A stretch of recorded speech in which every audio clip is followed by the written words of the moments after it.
Ram Ram coders. तो मुझे उम्मीद है आप सब बहुत अच्छे होंगे। आज के लीड कोड कॉन्टेस्ट का सेकंड क्वेश्चन। यहाँ पर क्या है ना कि आपको एक 2D एरे दिया हुआ है। ठीक है, सॉरी, एक 1D एरे दिया हुआ है। उस 1D एरे को आपको कन्वर्ट करना है 2D एरे में।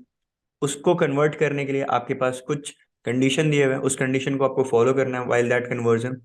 और उस कंडीशन को फॉलो करके आपको जो भी आपका 2D एरे हो रहा है उसको आपको रिटर्न करना है। तो यहाँ पर कंडीशंस क्या है? जो 2D एरे होगा उसमें सिर्फ और सिर्फ जो 1D एरे आपको दिया हुआ है उसी के एलिमेंट होने चाहिए। उससे ज्यादा नहीं होने चाहिए, उससे कम नहीं होने चाहिए, सारे के सारे वही एलिमेंट होने चाहिए। सेकंड क्या कंडीशन दिया हुआ है? कि हर एक रो में आपके यूनिक एलिमेंट्स होने चाहिए। ठीक है। एंड थर्ड क्या कंडीशन दिया हुआ है? कि नंबर ऑफ रोज मिनिमम होने चाहिए। मतलब एक तो आप ये भी कंडीशन कह सकते हो ना, एक 1 आप फर्स्ट रो में कर दो, फिर आप 3 सेकेंड रो में कर दो, फिर आप 4 थर्ड रो में कर दो। ठीक है।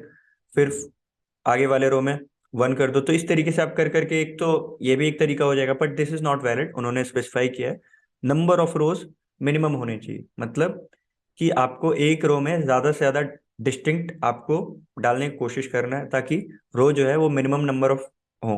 ठीक है। तो यहाँ पर करेंगे कैसे हम लोग?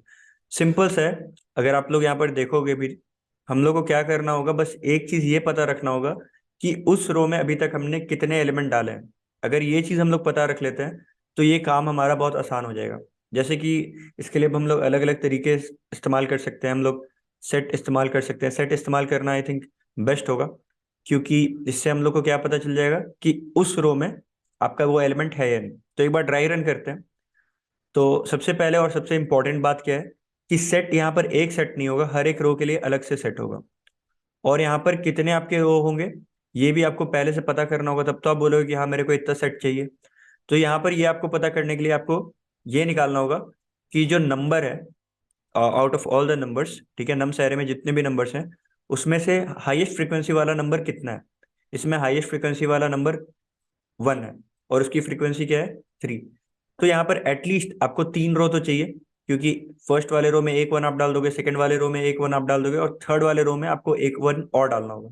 तो जो भी आपका हाईएस्ट फ्रीक्वेंसी का नंबर है ना, वही आपका होगा नंबर ऑफ रो। क्योंकि आपको एटलीस्ट इतने डिस्टिंक्ट रो तो चाहिए, इतने ये जो रिपीट हुआ है उन सभी को अलग अलग रो में डालने के लिए। ठीक है। तो यहाँ पर आपको 3 सेट चाहिए होगा। ठीक है। तो वेक्टर ऑफ सेट्स अब बना लो। अब यहाँ पर सबसे पहले आप आए 1 पे।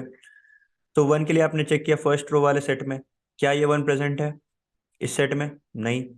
तो 1 वाले सेट में आप इसको डाल दो। एट द सेम टाइम आप फर्स्ट रो में जो वेक्टर आपका है, मतलब जो 2D एरे आपका है, उसमें आप 1 डाल दो। फिर आप 3 पे आ जाओ। 3 क्या फर्स्ट रो वाले सेट में है? नहीं। तो इसमें यहाँ पर 3 डाल दो, और इस रो में भी आप 3 डाल दो। देन अगेन आप आ जाओ 4 पे। क्या 4 इसमें है सेट में? नहीं। तो यहाँ पर इस सेट में डाल दो, इस रो में डाल दो। फिर आगे बढ़ो 1। तो 1 क्या इस रो में है? हाँ, इस रो में तो है। फिर आगे बढ़ते हैं, सेकेंड रो में आते हैं। सेकेंड रो में क्या है? इस सेकेंड रो में है ये 1? नहीं। तो सेकेंड रो में इंसर्ट करो सेट में, और यहाँ पर भी इंसर्ट कर दो 1। फिर फर्दर आगे बढ़ते हैं 2। तो 2 क्या फर्स्ट रो में है? सबसे पहले हम लोग काम सर्च करना फर्स्ट रो से ही चालू करेंगे। ठीक है। तो यहाँ पर देखते हैं क्या फर्स्ट रो में आपका 2 प्रेजेंट है? नहीं प्रेजेंट है। तो 2 यहाँ पर ऐड कर दो, और फिर 2 यहाँ पर भी ऐड कर दो अपने जो आंसर आप बना रहे हो। फिर आप 3 सर्च करो। क्या 3 फर्स्ट रो में प्रेजेंट है? हाँ, 3 फर्स्ट रो में प्रेजेंट है। सेकेंड रो में चेक करते हैं, सेकेंड रो में तो प्रेजेंट नहीं है। तो सेकेंड रो में हम लोग 3 को इंसर्ट कर देते हैं अपने 2D एरे में भी और सेट में भी। देन अगेन आगे बढ़ते हैं। यहाँ पर 1 है अगेन। तो 1 फर्स्ट रो में चेक करेंगे, प्रेजेंट है। सेकेंड रो में चेक करेंगे, प्रेजेंट है। थर्ड रो में हम लोग फिर फाइनली इंसर्ट कर देंगे। तो ये हो गया आपका फाइनल रिजल्टेंट 2D एरे। अब यहाँ पर आप देख सकते हो कि यहाँ पर आपको 3 डिस्टिंक्ट रो बनाने पड़े, क्योंकि यहाँ पर आपका जो हाईएस्ट फ्रिक्वेंसी है वो 1 का है 3। तो एटलीस्ट 3 रो तो आपको चाहिए ही चाहिए इन तीनों 1 को एकोमोडेट करने के लिए। सिंपल सा था। यहाँ पर एक बार आपने 2D एरे का साइज पता कर लिया कि क्या होने वाला है, साइज इन द सेंस की नंबर ऑफ रोज कितने होने वाले हैं, अगर आपने निकाल लिया तो उसके बाद से फिर आपका क्वेश्चन उतना टफ नहीं रह जाता है। उसके बाद बस आपको एक चीज का एक्नॉलेजमेंट डालना है कि हाँ इस रो में ये वाला एलिमेंट प्रेजेंट हो चुका है। तो इसके लिए आप सेट इस्तेमाल कर सकते हो, अनऑर्डर्ड सेट इस्तेमाल कर सकते हो, मैप इस्तेमाल कर सकते हो। इट डिपेंड्स अपॉन कि आप क्या प्रेफर करते हो।